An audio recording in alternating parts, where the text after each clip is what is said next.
Greetings and salutations to our fine podcast audience. Welcome to 3 Peas in a Pod, episode 299. We made it. Here we are, boys, on the cusp of something great. Is it 299? It's right there on the paper. Okay, all right. It says it. Did you just know that Well, I said it? I thought before we were saying it was the 298, but No, that was last time. Okay, all right. That was the last All right. episode. This is 299, Woo! right before 300, That's which the is way we count. supposed to be significant. It's got zeros in it. All I guess right. that's It does. why. That's right. Why would that be so significant? I don't know. 00 though. That's good. I guess. Or it means you have 2 kills. What? That's what 007 means. You're a 00 once you've had 2 kills. Okay. Did Seems not like know that. 007 had more than 2. Well, you don't get the 00 status till you do. You're just a 0. Can when you- you've killed one person, you're a 0. But when you kill 2 people, you get to be a 00. Then Who are why you? can't I get a triple O? And when I I kill think the third once you one? get 00, it's just like you get a license to kill. That's the deal. You get the license to Okay. kill, then you can just, I So guess. no more zeros, just the license. All right. Yeah, All right. I saw that movie. Sounds like it's easier to get I that must- license than it is to get a counseling license. Oh. I don't know. Anyway. Are you trying to kill your patients? Well, no, I'm not. And they Okay. still won't give me a license. There you go. Oh, okay. Even the few I've killed, they still won't let me do it. It just won't. So, anyway. I bet that revokes your license. Well, I was just sitting there thinking, I hope they don't watch this video. They might go, well, there you go, son. The chance of them watching this is very small. I know. I'll just say this. I want to call the whole system out of order if the way they're making decisions is by watching 3 Peas in a Pod. That's Yeah. true. That's tough. Okay.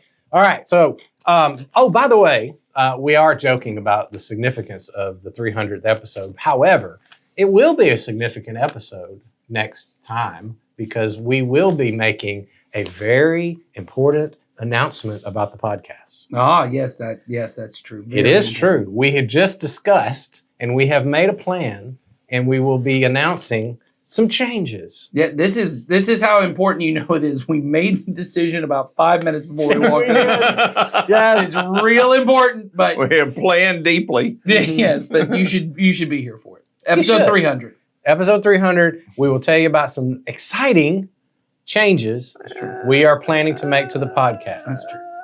We're excited. Okay. all You right. may not be excited. I am. Yeah, I'm just thinking they may not be. Well, we'll find Well, out who knows? because when we make the announcement, they can tell us. That is true. They can. That's right. We welcome your feedback. You can continue to send us in questions. Speaking of, Questions. I have one on the paper today. This was sent in by someone through our link in the bio. Check it out if you want to send it. Send us a question. But here we go. I need help as of late. I've been struggling with a specific sin that I can't seem to get over. I understand that all my problems will be resolved through the resilience of God, but I want to know the first steps in taking this walk with Him. And then they end by saying, God bless you. And that I appreciate I that. received that. I blessing. received Thank it too. Thank I you. appreciate all. I need it. So thank you for Yeah. for bestowing it upon us. you. That's true. Thank you. Okay. So apparently this person has a specific sin, can't seem to get over it. How would one, if they wanted to get over a specific sin, begin to approach that task? Gentlemen, what would you say? I would start with, and this is not the way I would have answered this a long time ago, and Oh. I think it's the You've part changed. I have changed. Okay. And it's a step that I didn't realize I was missing or how important it was. I guess I had heard this. Mhm. I would say that the most important part in getting over a sin that you can't seem to, because there are things you do that once you realize they're wrong, Yes. Mm-hmm. you could just stop. That's right. You just You decide just turn it off. that's not something that I want to be true of me anymore, Yes. and it's not so ingrained in you Mm-hmm. that you can over pretty quickly be done with it. Yeah. But then there are other things that are such a part of your life, Mm-hmm. and even more than just a part of your outward life. They are a part of your ideas of what a good life is like. Yes. Wow. Yeah. Yeah. So Mm. I remember hearing our favorite philosopher, Dallas Willard, say years ago, that we tend to think that we run our lives by beliefs, but we really run our life by ideas, and Mhm. ideas and beliefs are different. Like I can believe something and it can be true that I believe it, but it doesn't really impact the way that I go about my daily life. But there are ideas I have about what would make today a good day or life a good thing. And if I don't question my ideas Mhm. and I don't deal with the ideas that I have, I don't get to the root of some of the things are destroying my life. It's not necessarily somebody said to you, do you believe X, Y, Z? Mhm. There are a lot of things Christians do. They don't really believe, but they have an idea in their mind that it's probably the right way to handle things. I just thought of an example. You tell me if this is close. I can believe that when Jesus tells me it is more blessed to give than to receive. I can believe that that's true, but the act of giving over receiving can still be hard. It is very difficult Yeah. because in our culture and in the way that I have built my life has come to revolve around the more that I have, the more blessed that I There you am. go. So I can believe that he's right. Yeah. And I can have practiced giving and have felt blessed from it. Yes. Mhm. But because I've never confronted the idea that Jesus is right and that what my culture has told me is wrong, I can't ever get to it. So the way I would say to people now is you must begin to look at what idea is a part of this sin that is holding on to you, that you have allowed to get into your body, and it's Yeah, almost it is in there. always embodied. Yes. I love that. That I've got to deal with that, and it begins. And again, this is a formula, and I just didn't realize how important this. Dallas would teach this too, that you have to have a vision. That's the first part, and then the intention, and then the means. Yeah. And I'm an activist by nature.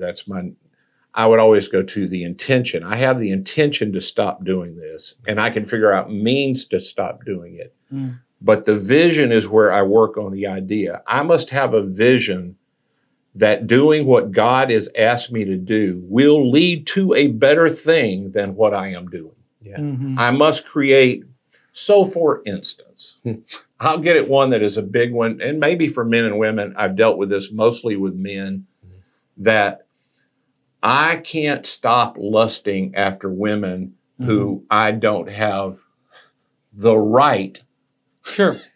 They're not my wife. Right. That's biological. Mhm. I cannot stop it. That's an idea you have. Mhm. Mm. The idea that I can't stop. That's right. That it's And that it's a natural. part, it's natural. All men have it. I've had men tell me it only gets better when your testosterone goes down. And what I've known is I know that as you get older, you figure out ways to get your testosterone back up because the idea is still there. Yeah. And you begin to push toward the idea because the idea is I'm only really a fulfilled human being if I have if sexuality is at the forefront of my identity. Mm. Yeah. Do you understand what I'm saying? I do. And I do think it's important to make a distinction too, because when you talked about it being in your body, there is a part of it that is. There's a biological part of it. And what I mean by making a difference is there's a difference between the biological thing that you hold in your body and lusting. Yes. And because Jesus pulled that out and talked about our lusting within our heart, that is a mind frame, that is an intention, Sure. as you talked about. That is really a choice I make once the biochemical stuff triggers in me. Like, I see something that arouses me. And I can do something with that or nothing with That's that. right. And I have full control over it, no matter what anybody says. That biochemical reaction is just one part of it. I then choose to give into it or not. And me and I have participated in the culture that taught me from the time I was 12 that should be lived out. Yes. And I don't deal with the fact that the thing that we all feel, and because mostly it happens in my mind until I let it get out of control, and then it affects relationships and it blows up people that I love and myself. I can mostly maintain it in my mind, and I don't like it. I eventually, after I'm done, I go, I hate that I do this, but I don't deal with the idea.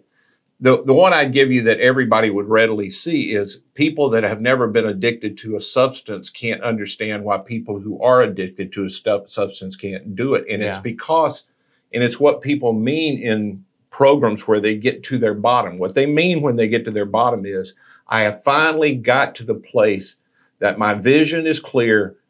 This way of living will either kill me or it does not lead to anything good. And I will begin to work on building a vision for a different way of life. And once you begin to say, I could turn this desire and my life and will over to a power that's stronger than me, I can begin.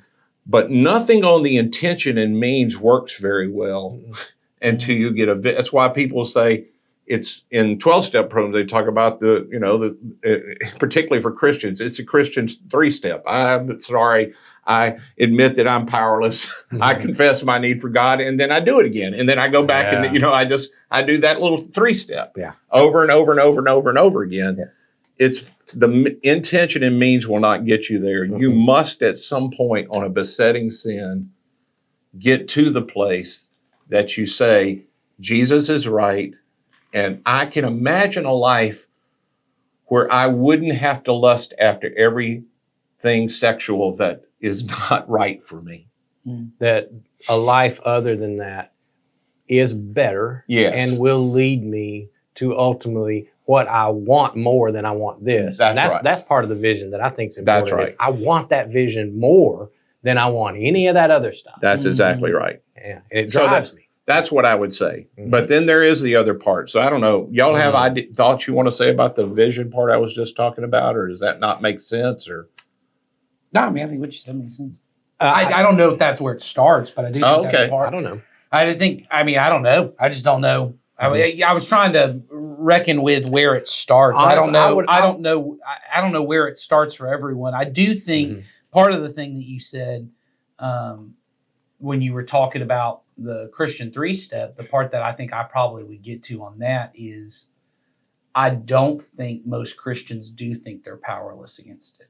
Oh, yes. I do. I agree with you. That's correct. And so I do think when you begin with, I'm powerless against this, I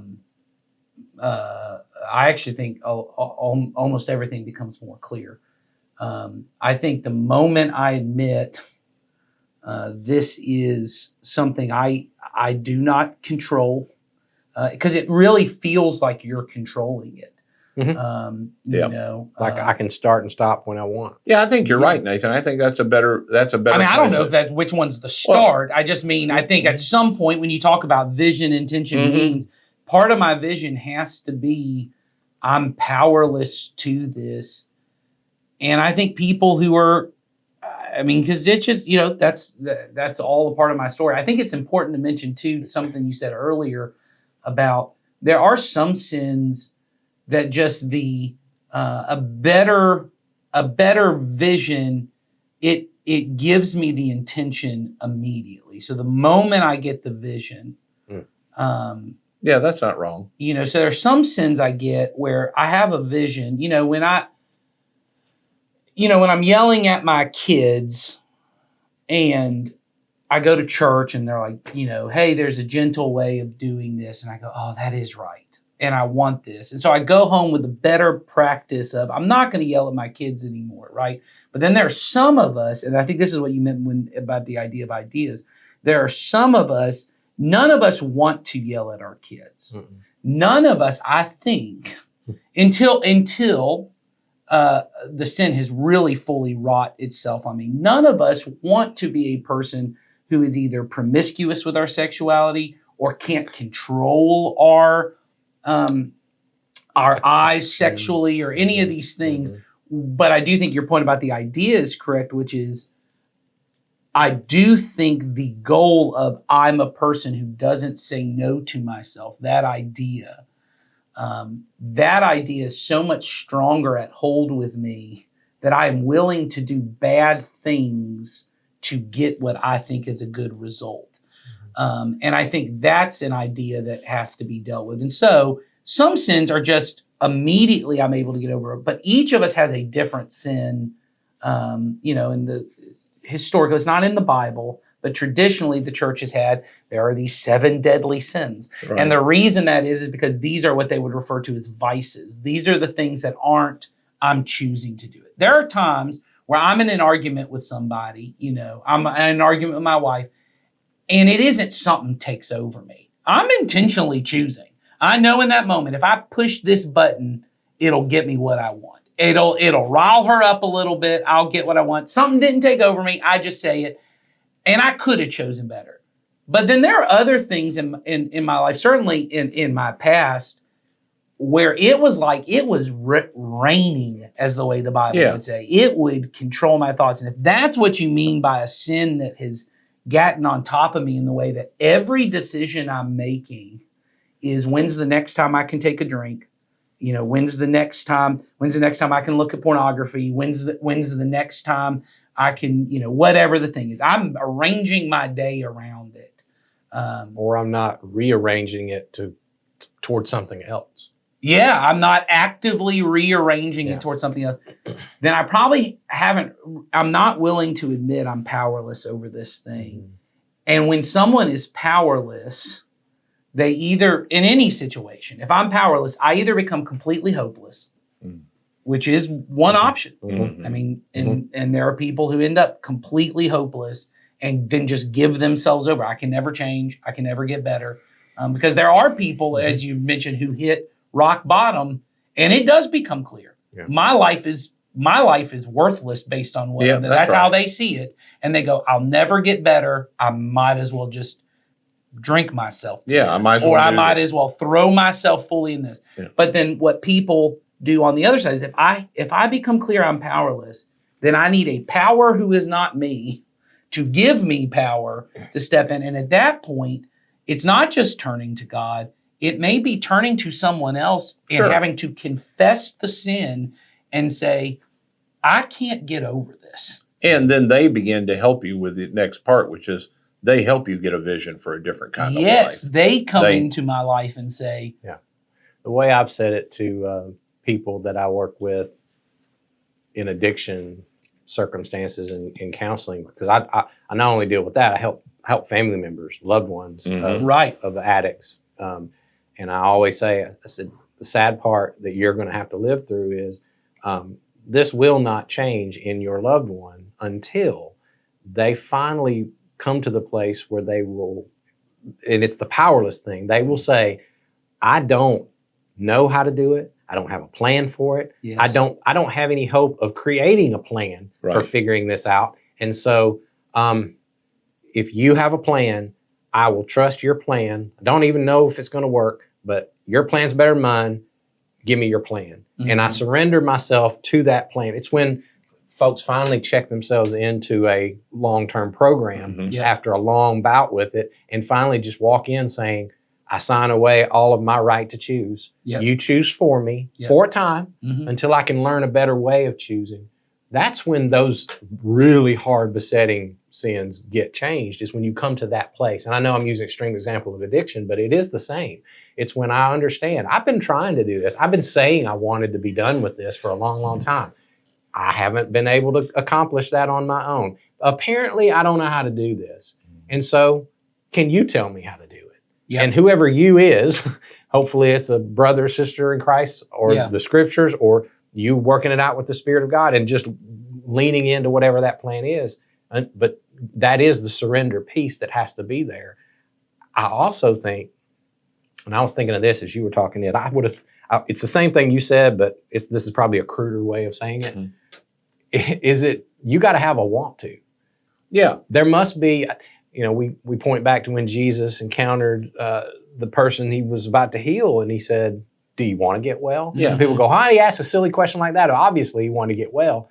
Not always. That's right. Because wanting to get well means I must want all the things that come along with getting well, which could mean I got to change some patterns in life. I got to do things differently. I got to stop going places, doing things, being with people. And if I don't want that, I don't want the result either. That's right. As long as I have the idea again that That's it. this thing I've done that I don't like the results it's produced in my life, but if I could manage it, Yes. it would still be better. Yeah. You know, if I could do this in a managed kind of way, that's really where the best life is over here. People that can't, I can't do it. Yeah. But if it could, I wish I could. As long as I have a wish I could about It's that whole thing of I want to lose weight. So I know the path to that is eating better and moving my body more. But if you had a middle ground where I could not do that and eat whatever I want and still lose weight, I will take that. That's right. You know what I mean? That's right. Or even, and I think, I mean, we've used the example because I do think addiction is the place where we as a culture have at least have gotten to a place where people outside of the thing, and certainly inside who are in recovery, but people even outside understand, hey, that's when you've become powerless. It is the person who is an alcoholic who goes, but I remember times where I did drink and it didn't get out of hand. That's right. If I can get, and Back to getting that. to a place where I go, I'm never drinking again. And you know, I had a person in my life who's had some health issues. And basically the doctor said, if you're going to live another 10, 15 years, you're never going to eat these foods again. And they basically have said, never. So I'm never going to do that. And the answer is yes, you're never going to do, if That's you the want vision. this, That's right. if you want this. And the question is, you have to decide, which do I want? Yeah, that's more? right.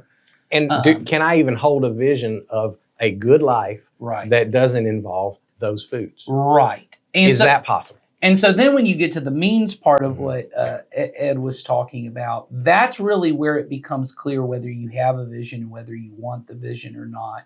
Because, you know, so part of my story is really early in marriage, it became clear I was addicted to pornography. It almost blew up my marriage really early on. And the answer that my wife and I worked out to is, every time she left the house, we took the Wi-Fi router out of the house because I was completely powerless just for those first 6 months. And when I've told people that story before, people I'm trying to help, and they go, well, that's just not even feasible. And I go, well, you have to decide. Well, of course it's feasible. It's Yeah. always. I know how to unplug it. You do. You have to decide, am I willing? And I was a college But student. what if at I the time. needed to watch TikTok while she was gone? Right.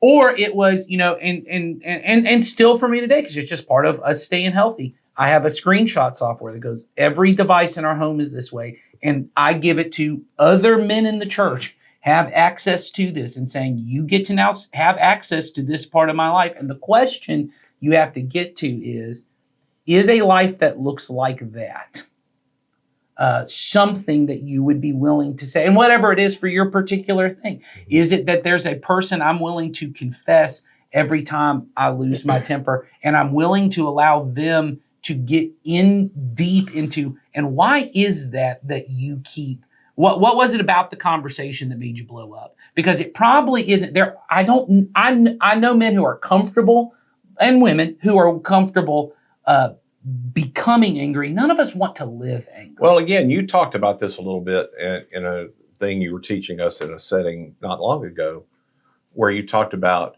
there is a thought, this again, an idea in our culture that the best way to get things done is to have more power over people. Right. And if it means I've got to power up Yeah. on the service, the customer service person, if I've got to power up, I don't want to do that, Yeah. but it is the best way. And Yes. if I could just be a person with power, I feel bad for people that don't have any power, because, you know, having no power, that's just, you know, like Jesus saying you should become the last. Oh, who would want to do that? Right. Who would want to become the least? Yeah. You know, and that idea is not just getting the idea, the means you're talking about often wind up dealing with my problem. The vision part deals with, I must get an idea in my mind of what it would look like to be free of pornography, and my wife could leave and she could completely 100% trust me in Yes. any circumstance. And I could trust me. That's right. That I could have the That's life where Mhm. I could be with anybody's wife, anybody's daughter, anybody. And not only would I not do anything wrong, I wouldn't think anything and wrong. would not even desire it That's right. anymore because it would repulse me. That's right. That's So right. now I'm getting a vision of the good kind of life that I could have. I have the means to deal with the negative part. And over time, the means become, there's going to need to be means there. But the vision, if I can let this part do its work, and I can work on the means and deal with the bad ideas I have, I can get to this place with almost anything. If I have in the middle the want to. And that's why I said if I have the the intention. means become the way that I understand whether I really have bought into the vision or not. You can't start with the means No. because everyone wants to start with the means of, so like even just take the example I did. If the answer is I've got to get the Wi-Fi router out of the house, I either then have to live the rest of my life with the Wi-Fi router out of the house and I can't ever be alone with the internet. Or I'll do this for a period of time and then I'll get back to the thing. The reason that at certain periods of time, and I think about the, once again, recovery community, there's the phrase of 30 meetings in 30 days. Yeah. It's not for the rest of my life, I got to go to one meeting every single day. It's at certain periods of time, I got to be very intensive about this. I may have to check myself into a place. I may have to do this. And there may come times where I can feel the temptation of something coming to me, And but I gotta- do need to go to a meeting. Yes. I do need to go. Oh, yes. Yeah. And I got to get back in. Or there may be, and I think that we've lost this somewhere in the Christian church, there may be specific sins that each one of us has that there's not a recovery group for. That's right. And there's not a there's not a program for it. But there may need to be a trusted brother or sister in my life that I treat in the same way. And I may have to have those kind of mechanisms in my life in such a way that I go, I'm not the kind of person who can just deal with this secretly. There are certain, that's what I was trying to say earlier, there are certain sins in my life that just getting the information in the vision, I don't even need much of a means because I know what the means is. The means is I don't really want to say ugly things to my wife, but I kind of blew up occasionally at it. But once someone gave me a better way to handle communication, that was all I needed. I just needed a better way to talk. But then there are other things in my life that I try to handle it secretly because I don't think I'm powerless over it. And I may have to go to a trusted brother or sister and say, hey, I need to talk with you about this occasionally. I need, when I'm feeling tempted, because there's not a program I can go to for my gossip. There's not a, Or I'll Go ahead. I'll give you an example. My besetting sin at one part in my time in my life was I could not allow others to criticize me over anything that they perceived that I had done less than perfect or outright wrong in their view. That was not allowed in my life. And so what it bred in my life was every time anyone did touch that or even get close to it, I became a very abrasive and defensive person. Sure. Because I would immediately have to say to them, no, you are wrong. Let me tell you why you're wrong, because you don't understand me. And let me give you my intentions and all that. And you'll see that I'm not wrong and I didn't screw that up. You just saw it wrong. And so what that required in me was for me to become the type of person that was so loved and cherished and secure in his relationship with Jesus, Right. which is still in progress, Sure. that other people's view of me did not become the thing that caused me the most concern or pain. It was Jesus's and what he and I were doing together. And so at that point, my body was just wanting to react every single time. Defensive, defend yourself, because I still thought my vision was I must defend myself. I must be in control of everyone's view of me because that's how you get a good life. That's right. But once Jesus works in you to say, no, you don't, that's not the good life, then you lose that that knee-jerk reaction that is in your body to always defend. And so sometimes you can just sit and listen. Yeah. and allow that person to think what they will or to say what they will, and then also even receive some of that. That's if it's- right. If it's valid. Yeah. That's a work in progress, Yeah. but I will tell you, it did not come, and it did not even start to shift in my life until I let go of that little control piece, Right. the want to piece Yeah. of I don't want to control my life anymore. I don't want to control that piece of it any longer. And the idea that you had that the only good life is a life where people see me as only doing right Exactly. and good things. Exactly. Yes. Yeah. Yeah. It's a form of image management, Yeah. is what it comes down to. And it's me managing it. That's right. And so, but once you release that and you go, well, my image is set, I let him manage that. And if it turns out I know it will turn out for my good in the end. That's It may right. not feel like it all the time, but that's part of trusting in him in his way. It starts to shift in you, but it doesn't come until that little want to piece of, I want this so badly. I want to be the kind of person that doesn't come across as defensive all Right. the time, and that people will be able to approach. Yeah. On a more Yeah. Well, So- and that I can see things that they don't see. I mean, I can see things they see about me that I can't see because everybody has things that other Of people that's can course. see. Everyone Of course. needs And- other people. But if I don't receive it, you might as I mean, Yeah. you can hold a mirror up and I can just go, that mirror's wrong. that's right. yeah. That's right. So And- anyway, and over all of that, going back to the resilience of God, which I'm Mhm. guessing this is what the person means, Mhm.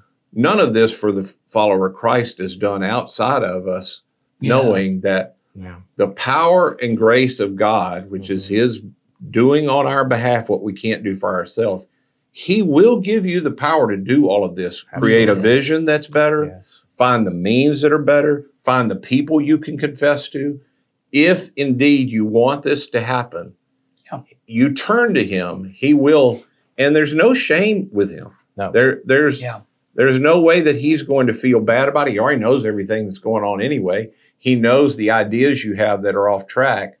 So He's wanting to play a part in it, but He won't barge in. You're going to have to ask Him. I was going to say, if I were giving you one piece of advice, whoever asked this question of where to start, among many things, I would say one of them is to begin right now evaluating where you are on that want to scale, because Yeah. I would imagine there's part of you that might say, well, I want to be done with this sin. But if you sit with that for a bit, you might find that, I don't know, there's a part of it that I still want. Yeah. There's a part I want That's to right. hold on to. And it's okay. It's okay to sit there, and it's okay to be honest with God about that place. Here's what I would do next. Then I would begin to change my prayer to, Yes. Father, I don't want to let go of this sin yet, but I want to. Yep. And so would you do some destruction of the flesh, as Paul would say, destroy Mm. that part of my flesh to change my want to into a true want to. That's right. And I know that's a lot of words, but that's how it comes up in my brain. And I think the Holy Spirit will begin to honor that over time if Yeah. you mean it and you lean into it. I think that's what He's in the business of doing. And you're constantly thinking about what you're thinking. Because a lot of times when I say I want this to change, what I want is I want the consequences of There you this go. to change. That's right. And it's okay to admit that. God, I don't like these consequences. Mhm. But asking Him to help me want what you want. I want to Yes. want what you want. Mhm. Help me to see how that would be good for me. And it's a beautiful thing to experience that in your own self.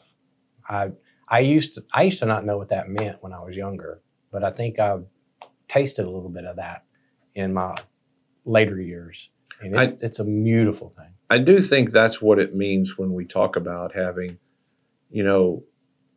everything I have with God, the relationship I have with Him through Christ.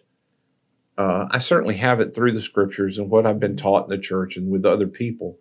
But there are experiences I have that are personal to me in Christ where He has helped me Yes. in those kind of places. Mhm. So when people say, how do you know that God's real? I know it by experience. Oh, I know it by the experience that I've had. yes. I know it by all the ways that I could give you factually of, why I believe the resurrection, why I believe the Bible, those kind of things. But I know about the experience I have. It's that I give you as my personal witness testimony Mm. to Him. and not in the past, not because he saved me, but because there's this ongoing presence of the Lord with me, helping me, and comforting me and walking with me and all of And putting to death my desires. That's right. And crafting them into his. yeah, creating new, Ooh. better desires that there are Mhm. things that I want that I used to would have thought nobody really wants that. They say they want it because that's what Jesus says we Yeah. ought to want. Uh-huh. But Yeah. then you eventually really want it. And it happens. Yeah. But that don't happen overnight. No. That's a long journey. Mhm. Yeah. So, okay. I hope that helps. And I hope whoever wrote this question hears this and I hope it's helpful to you. I think it's great and important to involve other people in your journey. So if you want to reach out to us, we're doors always open. We'd love to converse about that and help if we possibly can. So here we are. This is the end of 299.